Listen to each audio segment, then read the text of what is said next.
नमस्कार दोस्तों, स्वागत है आपका करंट अफेयर्स न्यूज़ डिस्कशन में। आज का जो टॉपिक है वो नगर वन योजना से संबंधित है। तो आइए हम लोग शुरू करते हैं। तो पहले जानते हैं कि चर्चा में क्यों है।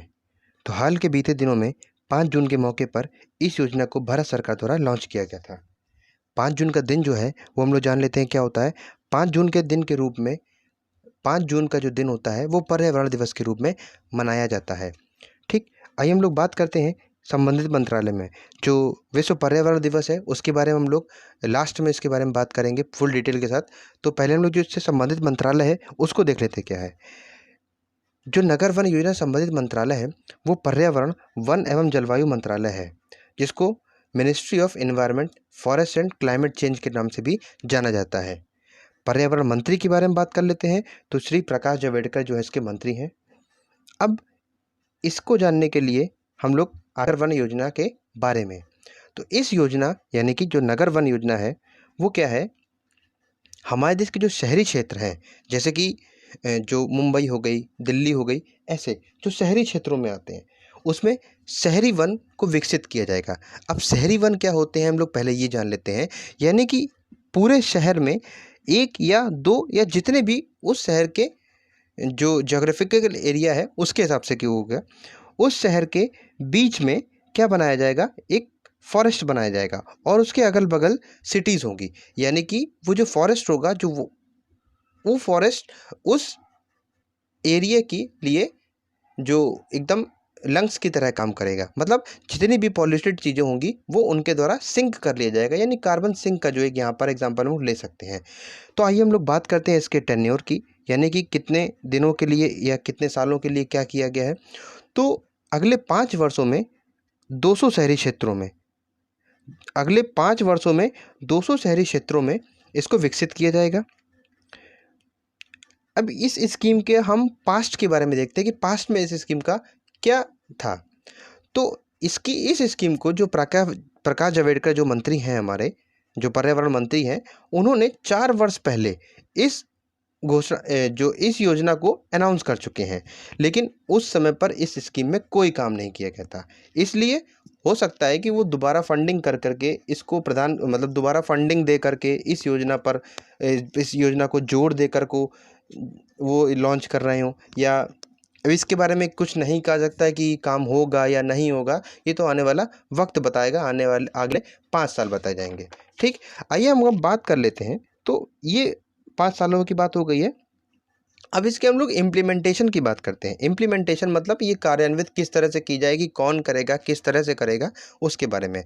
ठीक है, तो इस योजना को फॉरेस्ट डिपार्टमेंट, एक ये हो गया, म्युनिसिपल बोर्ड 2 ये हो गया, एनजीओस 3 ये हो गया, और प्राइवेट कॉरपोरेट्स जो है वो कंपनीज हो गई वो 4 ये 4 लोग मिलकर के कार्यान्वित करेंगे, यानी कि उनका इम्प्लीमेंट करेंगे। जो योजना बनाई गई है उनका इम्प्लीमेंटेशन भी तो किसी को करना। तो यानी कि ये 4 अथॉरिटीज़ हैं इसको इम्प्लीमेंट करने के लिए।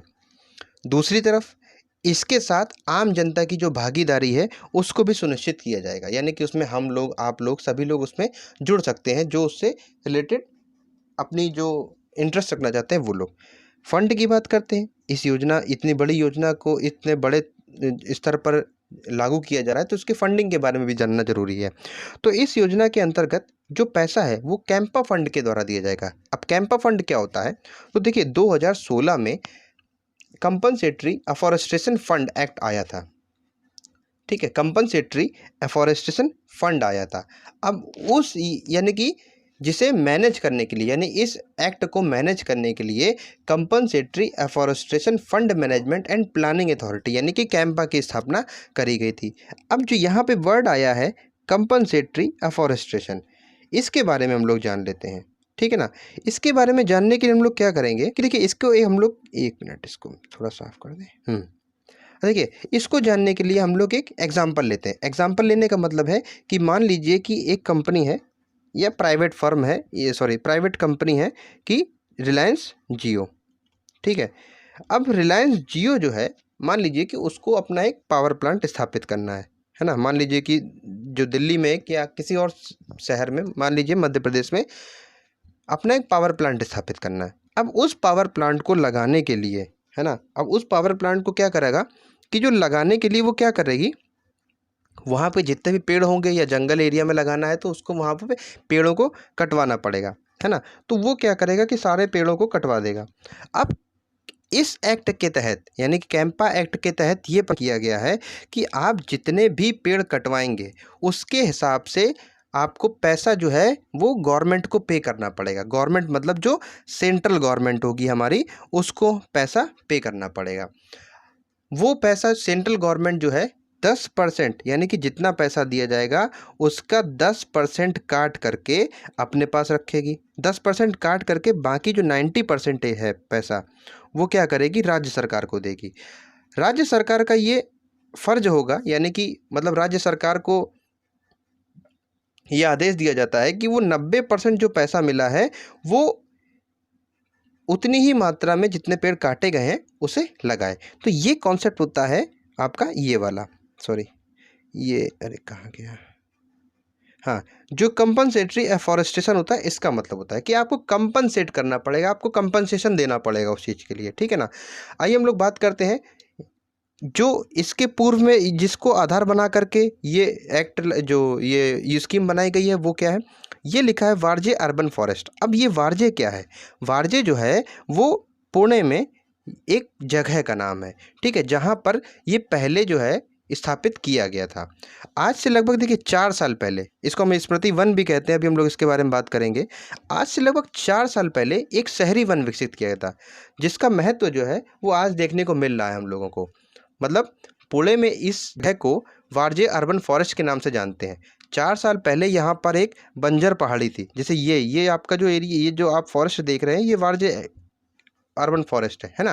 तो 4 साल पहले यहाँ पर बंजर पहाड़ियाँ थी, लेकिन आज शहर के बीचों बीच एक यहाँ पर हरा भरा जंगल है, जो शहर की शोभा को बढ़ाता भी है और साथ में पर्यावरण के जो प्रदूषण उसको भी काफ़ी मात्रा में कम करता है, कार्बन को सिंक करता है, ऑक्सीजन को रिलीज करता है। तो इस योजना को दोबारा लॉन्च किया गया है इसी को आधार बना करके।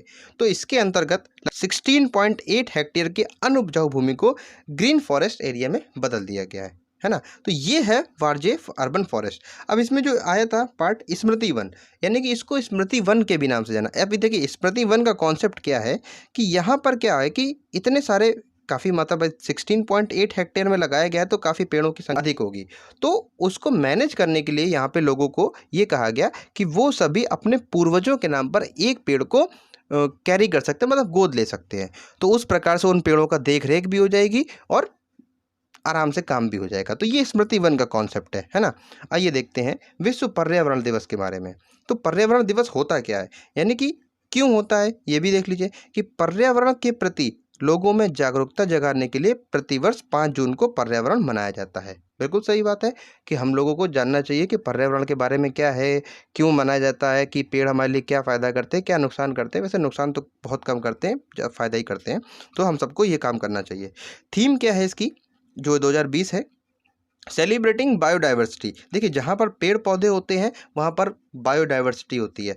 इसकी अगर हम बात करें, जो अभी हम लोग देख रहे थे, जो वारजे अर्बन फॉरेस्ट है, यहाँ पर लगभग, मुझे एग्जैक्ट तो नहीं याद आ रहा है, लगभग 23 जो प्रकार की प्रजातियाँ हैं वो अलग अलग जंगली जानवरों की हैं। कुछ क्या कहते हैं, पेड़ों की प्रजातियां हैं, कुछ पौधों की प्रजातियां हैं, कुछ पशु पक्षियों की प्रजातियां हैं, इस तरह से अलग अलग प्रजातियां हैं। तो हम लोग एक बार जान लेते हैं कि ये क्यों मनाया जाता है, अक्सर ये क्वेश्चन उठता है। तो यानी पर्यावरण को, जो हमारा 1972 में जो ह्यूमन एनवायरनमेंट के ऊपर एक स्ट्रॉन्ग होम्स कॉन्फ्रेंस आयोजित हुई थी, तब यूएन जनरल असेंबली में एक रेजोल्यूशन पास किया गया था। यानी कि इसी के बाद से 1974 में पर्यावरण के रूप में इसे मनाया जाता है। तो ये कॉन्सेप्ट हो गया कि हम लोग क्यों मनाते हैं। तो हम लोगों ने इतनी देर में क्या पढ़ा कि नगर वन स्कीम होती क्या है, इसके मंत्री कौन है, ठीक है, कार्यान्वयन कौन करता है, यानी कि म्यूनसिपल बोर्ड, 4 बॉडीज़ जो हमने बताई हैं, फंड कौन देता है, कैंपा फंड के अंतर्गत आता है, ठीक है, वारजे अर्बन फॉरेस्ट क्या होता है, विश्व पर्यावरण दिवस होता है, क्यों मनाते हैं, तो ये सब हमने पढ़ा, ठीक है। तो this is the end of this video, so see you in the next video. And सब जाने से पहले आप का जो है, हमारे चैनल में अगर आप नए हैं तो आप मुझे सब्सक्राइब कर लीजिए और बेल आइकन को दबाइए ताकि जो नोटिफिकेशन है आपको प्रॉपर वे में मिल सके। तो थैंक यू वेरी मच।